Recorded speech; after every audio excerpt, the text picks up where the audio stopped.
La quête du Graal est à la fois une réalité et une légende. En réalité, il s'agit d'une recherche alchimique menée par les humains pour trouver l'énergie christique conservée dans la mémoire ou dans des objets spécifiques tels qu'un cristal ou une lance. Cependant, cette quête du Graal n'est pas efficace pour atteindre l'immortalité ou changer l'ego d'une personne égoïste. Lorsque le Graal est trouvé, il offre un soutien et donne accès à la mémoire de conscience et à l'intelligence, mais il ne transforme pas l'ego. Différents chemins mènent à la découverte du Graal, mais trouver la coupe ou le cristal est plus difficile car ils ont été cachés par ceux qui les ont trouvés. Ces objets ont été créés par des matériaux spécifiques, tels qu'une coupe en bois qui a été rendue particulière par le sang du Nazaréen. La lance de Longinu a également été forgée, avec une pointe en bois d'olivier, qui a des propriétés énergétiques symboliques. Dans ce texte, l'auteur parle de différentes œuvres et objets anciens, tels que la lance de Longinu, Excalibur et le Graal, qui étaient des créations des Atlantes. Il cherchait à créer des condensateurs d'énergie solaire à des fins d'armement, mais ces objets pouvaient également servir à préserver des énergies spirituelles pures. L'auteur explique que ces condensateurs étaient faits à partir de métaux spécifiques, comme l'auricale, qui est devenu plus tard du plomb par densification. Il indique également que ces condensateurs étaient capables d'attirer et de concentrer les énergies spirituelles présentes sur la Terre. Cependant, il précise que ces objets anciens sont maintenant perdus ou cachés. Bien qu'il soit possible de créer des condensateurs de petite taille pour conserver son énergie mentale, l'auteur affirme que la quête du Graal ne consiste pas seulement à fabriquer un condensateur, mais à trouver un objet déjà créé. Il mentionne tout de même qu'il est possible de créer un condensateur organique qui puisse attirer les énergies supramentales de la planète en utilisant du carbone et de l'oxygène. L'auteur souligne que les Atlantes étaient des individus qui ont créé ces objets, et non une race ou une nation. La quête du Graal est un concept symbolique qui représente la recherche d'une transformation personnelle et d'une connexion avec le divin. Tout au long de l'histoire, différents personnages ont entrepris cette quête, dont certains ont réussi à construire un Graal, tandis que d'autres continuent à le chercher. Le Graal peut être compris à la fois de manière littérale et métaphorique. Au sens littéral, il s'agit de construire un condensateur d'énergie organique, capable de concentrer et d'utiliser une énergie supplémentaire. Au sens figuré, il s'agit de devenir conscient de notre potentiel et de notre connexion avec le divin, et de se transformer pour atteindre un état noble. Cela implique une mutation personnelle et la convergence des énergies. La quête du Graal est donc un processus de construction et d'évolution personnelle qui mène à la réalisation du potentiel humain. L'échange entre les personnes aborde la notion de concret et de terrestrification. Ils débattent également du fait d'être au courant ou non de la réalité. Ils soulignent que la vraie conscience n'est pas au courant, elle est le courant lui-même, alors que l'ego cherche toujours à être au courant par le biais de modèles préétablis.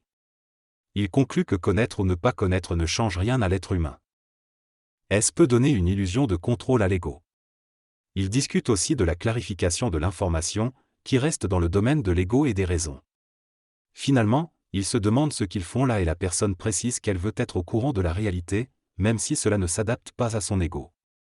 Dans cette discussion, il est question de la prise de conscience d'une réalité qui ne fait pas partie du monde de l'ego. On souligne que l'ego ne peut pas comprendre cette réalité sans l'expérimenter directement. L'échange verbal est vu comme une transmission énergétique importante, et il est suggéré que l'information devient de l'art. On mentionne également que pour évoluer et faciliter son ascension, il est nécessaire de devenir énergiopathe, c'est-à-dire de développer la capacité à communiquer et échanger de l'énergie. L'être humain doit être capable de décoder et d'écouter avec une nouvelle perspective énergétique. Il doit utiliser cette énergie pour se construire et devenir meilleur. Cependant, lorsqu'il reçoit de l'énergie, il a tendance à la décomposer en mots et en informations pour la stocker dans son ego, ce qui ne contient pas réellement d'énergie. Pour que les informations soient applicables, elles doivent être mises en pratique, ce qui nécessite transparence et intelligence plutôt que l'ego. Certains doivent passer par un cheminement pour comprendre énergétiquement ces concepts, au lieu de simplement les comprendre avec l'information. Pour que la mutation advienne, il faut cesser de dialoguer sans cesse avec notre ego et utiliser l'énergie disponible au lieu d'instruire les autres ou de discuter avec les égos des autres. La logique, basée sur les mémoires et l'intellect, est une farce et ne permet pas d'aller au-delà des bornes mentales et égotiques. Le concept de cul-de-sac mental fait référence à la stagnation et à la limitation de la pensée humaine. Les réponses que nous donnons aux questions se bouclent sur elles-mêmes, empêchant ainsi d'accéder à de nouvelles informations. Pour progresser, il est nécessaire d'obtenir de nouvelles informations provenant soit d'un ajusteur collectif, soit d'un ajusteur individuel. Cependant, notre mental pose continuellement des doutes et cherche des preuves de l'existence de ces ajusteurs, créant ainsi un court-circuit. Pour dépasser ce stade, il faut faire appel à l'intelligentiation, qui est une logique basée sur une conscience énergétique et qui permet d'accéder à l'intelligence bouddhique. L'intelligentiation remet en question des croyances comme le fait de devoir tuer des animaux pour se nourrir, mais cette nouvelle forme de pensée ne génère pas nécessairement de l'amour. L'utopisation, qui est une combinaison de l'intelligence bouddhique et de l'intelligentiation, permet de développer une intelligence capable d'aimer. Cela représente une nouvelle valeur de l'intelligence qui était inconnue jusqu'à présent. Par conséquent, pour évoluer, il est nécessaire de se tourner vers l'utopisation et de dépasser le court circuit mental pour donner une dimension plus planétaire à l'intelligentiation. Cependant, l'ego ne peut pas réaliser cette utopisation, car elle nourrit seulement sa partie masculine ou jeune, et non sa partie anti-homme. L'être humain se retrouve donc confronté entre l'archétype et l'éotype en devenir, ce qui limite ses possibilités d'accomplissement. Le néotype représente une forme totalement nouvelle qui peut être créée soit dans un contexte planétaire, soit qui existe déjà depuis longtemps.